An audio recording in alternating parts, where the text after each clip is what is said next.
And then you can change the synchronization of the return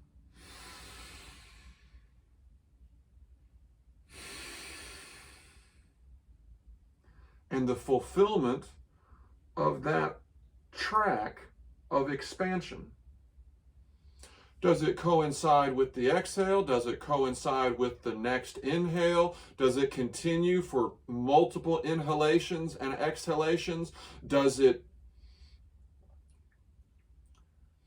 expire, and on the exhalation, do you alter the angle of your nose exhaust to make contact with your arm? Is that drawn back in along the same track, or is it drawn along a track that's closer to your body? And then, all of those variations can be experimented with. Find a couple and stick with them for a little bit.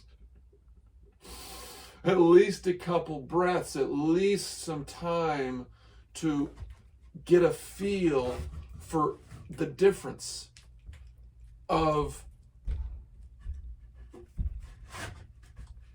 landing on your heel and your forefoot. And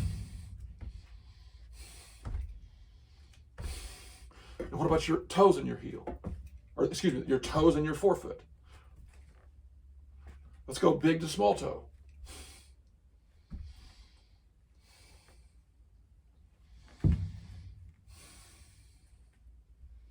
So did you see what I did there? It went small forefoot, bigger toe, back to the forefoot again, back to the heel, pick it up. Now it's all forefoot. Now it's all toes, but I'm lifting. Now as I'm landing, I'm pulling up here on the throne, and now everything is coming up. We're trying to use as much of the body as possible, not just to activate it for the sake of activating it, but to, again, enhance these perfections, enhance these perfect unions that we have with our bodies, that we can have in our mind, that are manifested in the choices that we make, the ideas that we have, the sensibilities that we articulate. This is what I have to do with the rest of my life, is advocate for this system of utilizing our posture and our breath to bring about an even more substantive change in how we see the roles that humanity should play and the methods by which we sensitize ourselves to the consequences of our actions and the chain of reverberations of those actions, the connections between the consequences of our actions. The more aware we are of those consequences, those connections of consequences,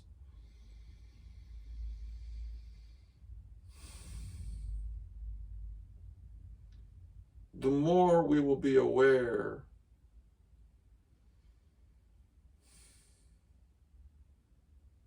of how to change our actions so that the consequences that will have eternal reverberations and resonances will be those that harmonize the most of us.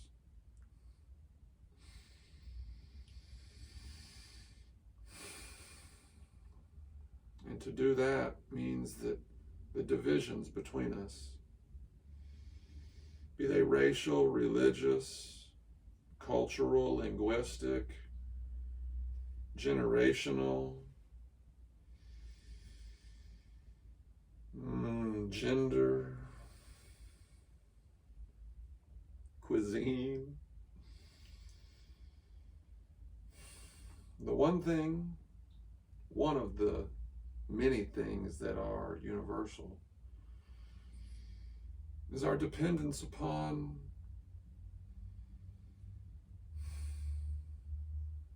the breath to survive, our dependence on the Holy Ghost to survive and to thrive, our dependence upon the chi, our dependence upon the prana, on our dependence on the Great Spirit. To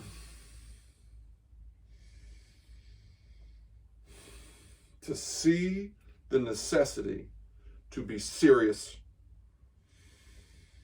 to look at the world in a pessimistic, cynical way, because over time, human beings have failed us. We have failed each other.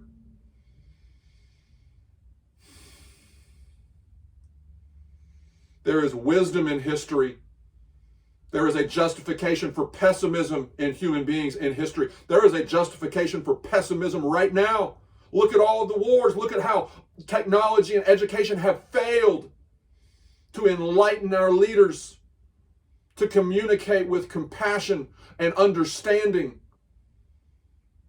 to preempt these disagreements that result in all of this wasteful destruction, when we could all be harmonizing and executing permaculture policies. We could all be collaborating.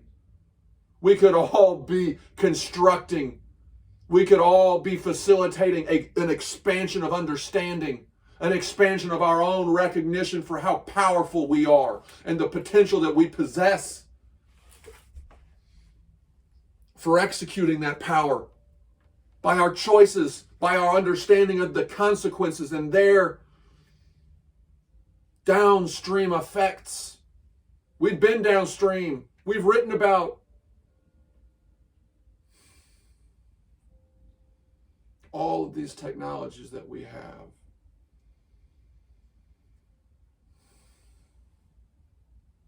And all of these cultural forces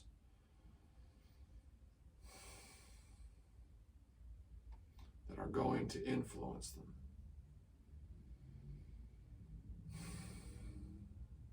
And we can project into the future where we'll be if the current methodology doesn't evolve, doesn't change its design.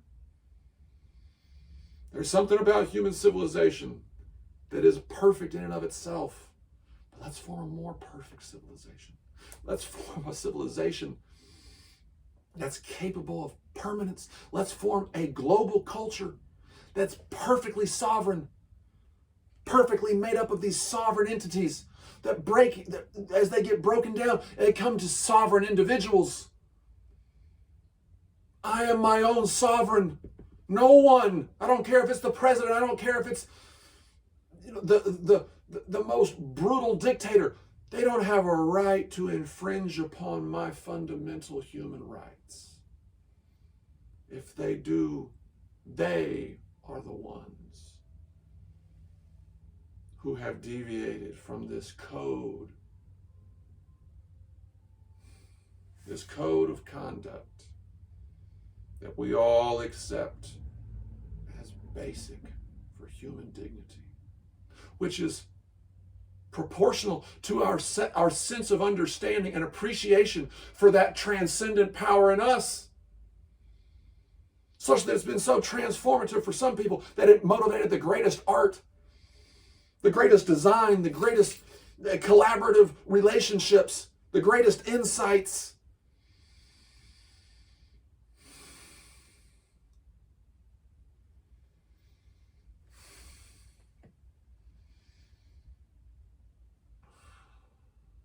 I love you. I love you. I love you. I love you. I love you. I love you. I love you. I love you. I love you. I love you. I'm not going to be here forever. So take this knowledge. Teach others about it. Experiment for yourself. Contact me. These are for sale. If you don't like these, I'll take your measurements. That's why I always carry one of these. We need to understand the power of our dimensions, because our insides, which are invisible to us,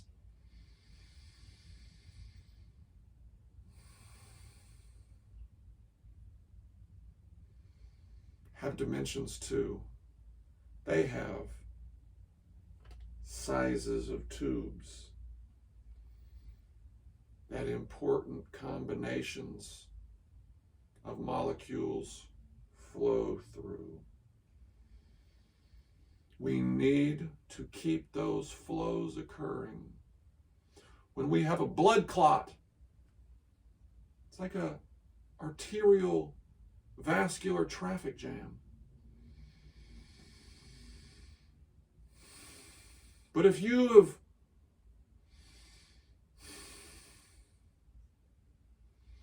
understood how important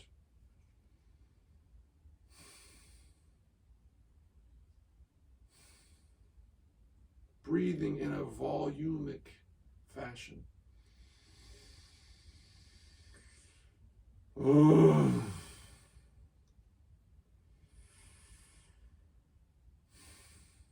is for your health and well-being and your capacity to conceptualize and to think critically.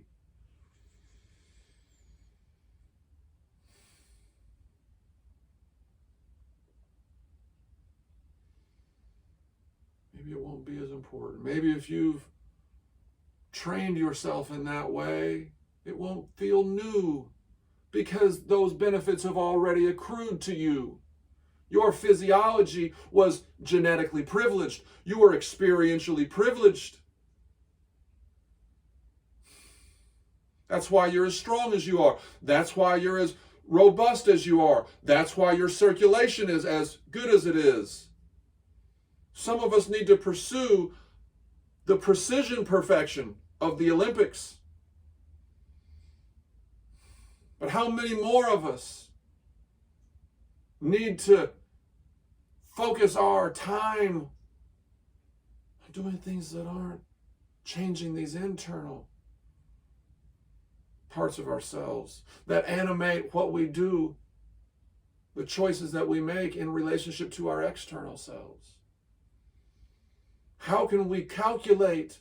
How can we quantify? How can we imagine our power? We could get an MRI. I think that governments should be paying for that.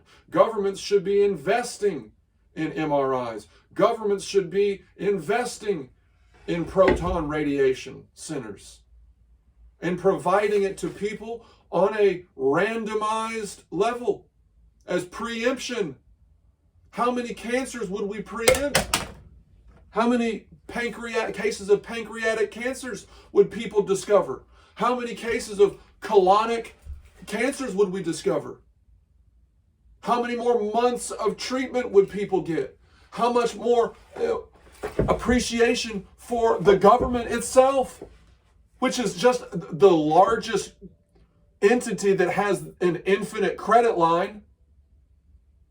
When an entity that has an infinite credit line becomes as efficient as it can with the life around it, only then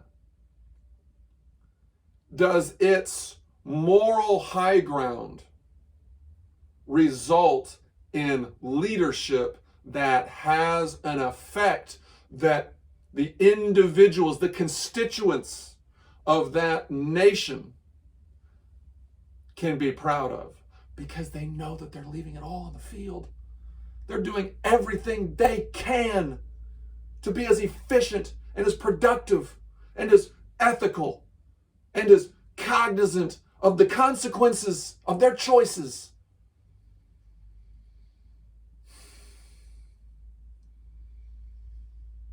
And the connections that they have to the rest of the human beings in the world. Maybe it's the people in the suburbs, but you're a part of a global economy. You've got a lot of tools, whoever you are, that have been made in China, that were smelted by ore that was dug from the earth,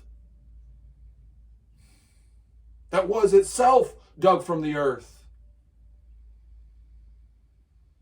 At some point, it was human beings.